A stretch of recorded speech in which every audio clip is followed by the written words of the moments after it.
Salam damai Tuhan kita Yesus Kristus selalu menyertai kita. Semoga hari ini kita semua dalam keadaan sehat walafiat. Kita memasuki hari Minggu biasa yang kedua, dan semoga rahmat Tuhan kita Yesus Kristus selalu menuntun kita untuk setia pada firman-Nya. Pada hari ini kita semua akan merenungkan firman Tuhan dari Injil Yohanes bab 2 ayat 1 sampai 11. Marilah kita mendengarkan firman Tuhan. Inilah Injil suci menurut Yohanes. Pada hari ketiga ada perkawinan di Kana yang di Galilea, dan ibu Yesus ada di situ. Yesus dan murid-muridnya diundang juga ke perkawinan itu. Ketika mereka kekurangan anggur, ibu Yesus berkata kepadanya, "Mereka kehabisan anggur." Kata Yesus kepadanya, "Mau apakah engkau daripadaku, ibu? Saatku belum tiba." Tetapi ibu Yesus berkata kepada pelayan-pelayan, "Apa yang dikatakan kepadamu, buatlah itu." Di situ ada 6 tempayan yang disediakan untuk pembasuhan menurut adat orang Yahudi. Masing-masing isinya 2-3 buyung. Yesus berkata kepada pelayan-pelayan itu, "Isilah tempayan-tempayan itu penuh dengan air." Dan mereka pun mengisinya sampai penuh. Lalu kata Yesus kepada mereka, "Sekarang cedoklah dan bawalah kepada pemimpin pesta." Lalu mereka pun membawanya. Setelah pemimpin pesta itu mengecap air yang telah menjadi anggur itu, dan ia tidak tahu dari mana datangnya, tetapi pelayan-pelayan yang mencedok air itu mengetahuinya. Ia memanggil mempelai laki-laki dan berkata kepadanya, "Setiap orang menghidangkan anggur yang baik dahulu, dan sesudah orang puas minum, barulah yang kurang baik. Akan tetapi engkau menyimpan anggur yang baik sampai sekarang." Hal itu dibuat Yesus di Kana yang di Galilea sebagai yang pertama dari tanda-tandanya, dan dengan itu ia telah menyatakan kemuliaannya, dan murid-muridnya percaya kepadanya. Demikianlah sabda Tuhan. Terpujilah Kristus. Saudara-saudariku yang dikasihi Tuhan, kita mendengar kisah yang menarik, yaitu satu mujizat yang terjadi dalam perkawinan di Kana.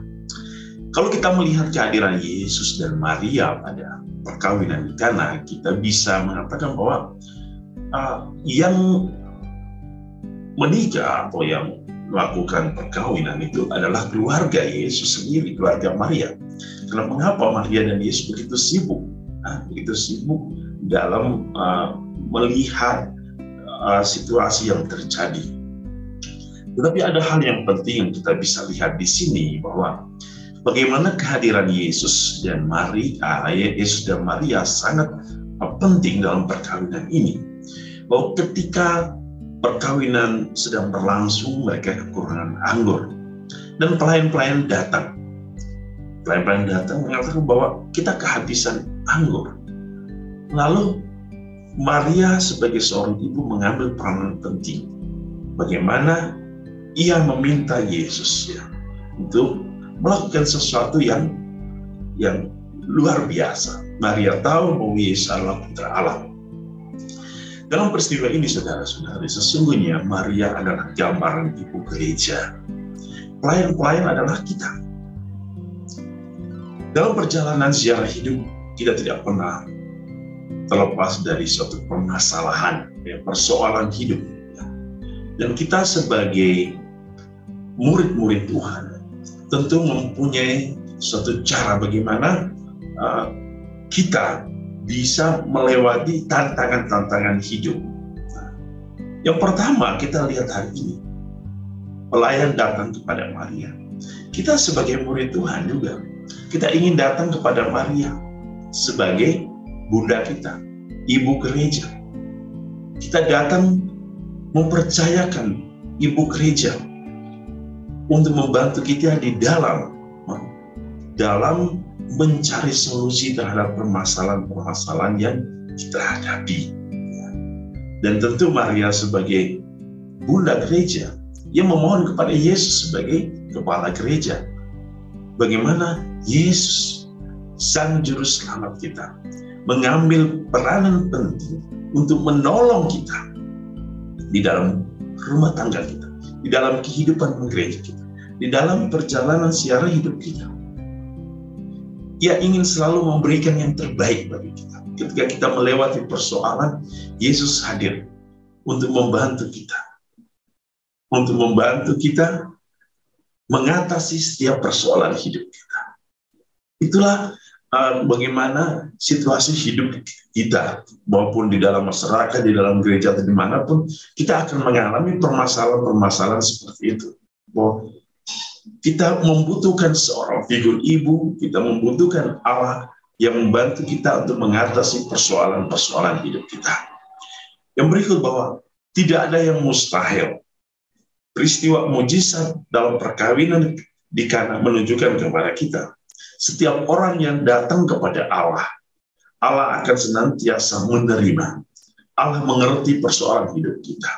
Bahwa tidak ada yang mustahil bagi Allah ketika kita mau datang dengan jujur, dengan tulus, menghadap Dia dan memohon kepadanya untuk melihat, merasakan, dan mengambil bagian di dalam kehidupan dan persoalan hidup kita.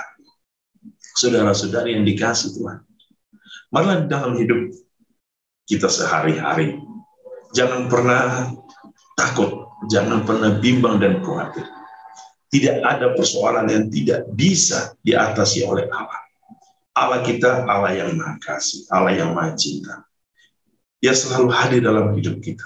Ya Allah Immanuel, Allah yang selalu hadir di dalam seluruh perjalanan ziarah kita. Perkawinan di Kana menunjukkan kepada kita bahwa Allah ingin selalu kita bersukacita.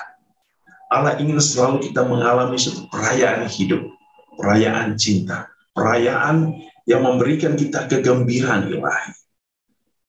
Saudara-saudari yang dikasihi Tuhan, semoga hari ini kita semua mengalami cinta sejati ilahi, mengalami sukacita. Dan ketika kita mengalami suatu kesulitan hidup, datanglah kepada Maria Bunda Gereja, mintalah kepadanya agar Ia menjadi pengantara doa kita, menjadi pengantara seluruh persoalan hidup kita, dan Dia mengantar kita kepada putranya. Dan semoga saudara-saudari, apa yang kita minta dikabulkan Tuhan. Tuhan Yesus hari ini menginginkan sukacita dalam hidup kita, dan sukacita itu selalu datang dari berkat-Nya yang berlimpah. Dalam nama Bapa dan Putra dan Roh Kudus. Amin.